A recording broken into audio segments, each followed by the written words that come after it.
People always look for conspiracy for some bizarre, strange reason. I think it's something to do with the unknown. You know, there's all kinds of explanation to things that are happening this way rather than the other way, and people are kind of having fun with the idea. But not necessarily true, though.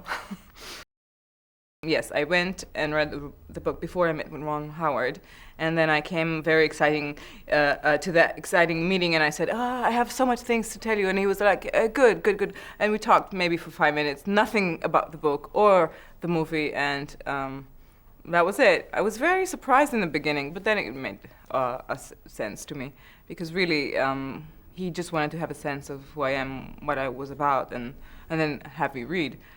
But I was very excited. I thought Victoria's book was a very interesting character because she's very smart and yet very alive, vivacious, and she's right there in a very dramatic situation where a very close person to her got killed, murdered, a very important subject in her life is gone, disappeared, stolen from her hands. She has a very big responsibility over this invention, and so I just found it extremely interesting.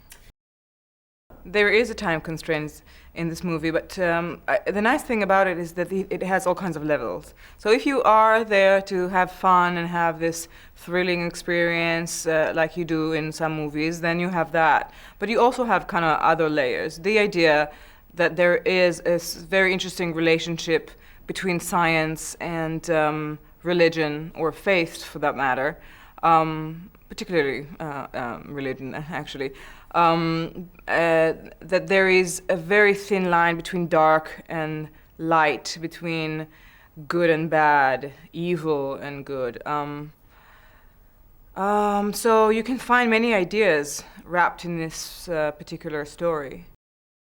I think Ron made a very smart decision, and anybody who produced the movie really, by choosing to start here in Rome. Because when you start a movie, you don't really have a sense of what the story is really about, what the speed, what the tempo is. You just sort of fall into something and swim in it. But when he took us here, right in the beginning, it was very clear from the second day that this is a very speedy movie. That it's very intense from the beginning. There's no times almost, a little bit in the certain scenes, but it's very intense. So that was one part of it. But the other part of it was the fact that when you film in such a beautiful place, I mean, you can, I don't know if you can actually see the room, but this is incredible. There's a beautiful carpet here. The walls are all gold, and it's just phenomenal. That beauty really sink in somehow. For me, it really helped because I'm playing Italian. So I sort of had that, I had my Italian friends on the set, and that environment and feel to it, the food.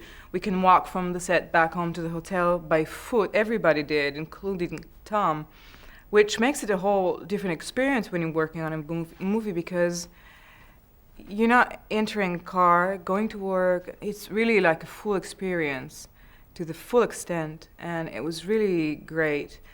And, at lunchtime you step to have lunch, and then you stop in a church nearby to see Caravaggio. I mean, really, can't complain about that. And filming in the real Sant'Angelo at night and looking at the Vatican from afar, lit it up. It really is a beautiful experience. First of all, Ron is an extremely talented director. This is no news, okay? But when you come as an actor and you know that somebody is coming from Hollywood and has huge budget, you don't expect them to be very flexible and fast. He's very fast. He was so fast that it took me 2.5 weeks to understand what's going on around me. I was sometimes turning around and seeing a camera that I was not, aware that was there at all. It was pretty intense. And he works really fast. So if you're doing the scene, especially in Rome, because it was outside and there was much to do and traffic and people, so that was very surprising to me. But when we moved into the inside, into the set, inside rather than the streets then, and we had scenes where were more demanding, or let's say more dramatic and deep, I guess. I had a completely different experience with him. He suddenly turned into this actor's director.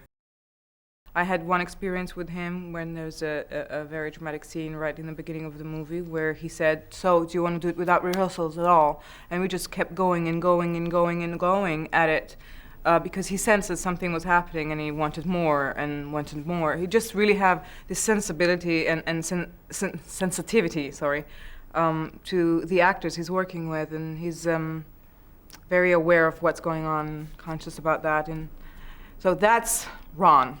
And he's extremely, how shall I say, he's like the best leader. He's a really good fellow, you know? He has control of everything without you feeling like he has control about everything. He's nice to you, he's gentle, but yet again, very firm, which makes the whole machine work really smoothly and nicely, which makes everybody sort of harmonically working together and relaxing comparably. So that really helps the environment and the harmony on set. What's nice also about him is his camera crew, which he's been working with for the past 10 years, I would say. That also says something about him, but it also says something about how they work together. I was pretty amazed to see that it sort of I said that there were a bubble of men working together, but it's not quite true. They're more like bees, like a hive, right? They're working together. That's like, you don't quite know who's the boss, but there is a boss, and they work really tightly together, fast, with complete generosity to one another. Coffee was going on, you know, when people needed it, without many questions asked. Just really fast and great. Tom, I mean, what can you say about Tom? Tom, nothing you would say is enough, really. Because he's smart, he's funny, he is so fun to work with because he's such a generous and genuine man. He is the one who goes into the trailer, makeup trailer, and makes the shift. You know, if everybody was like, not awake, he will turn everything upside down. He has this energy about him and charisma. And he's very, very, very talented. I mean, you can see it on screen. His heart is so big. You can see it in his eye, and it's just big soul. And Ewan is a great singer and a great actor. He is. He's a phenomenal singer, I think. He knows everything about music, and there's no song that he would not know, which was very funny, compared with the role he was playing, I thought.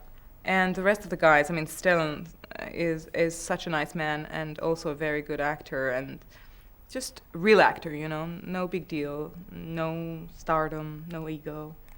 And they were also nice to me. When the girl comes in, and it was a world of men, and this girl, the equivalent, me and Victoria comes into this world, and they all treated me very nicely. I don't know if Victoria would feel the same, but me, I'm okay.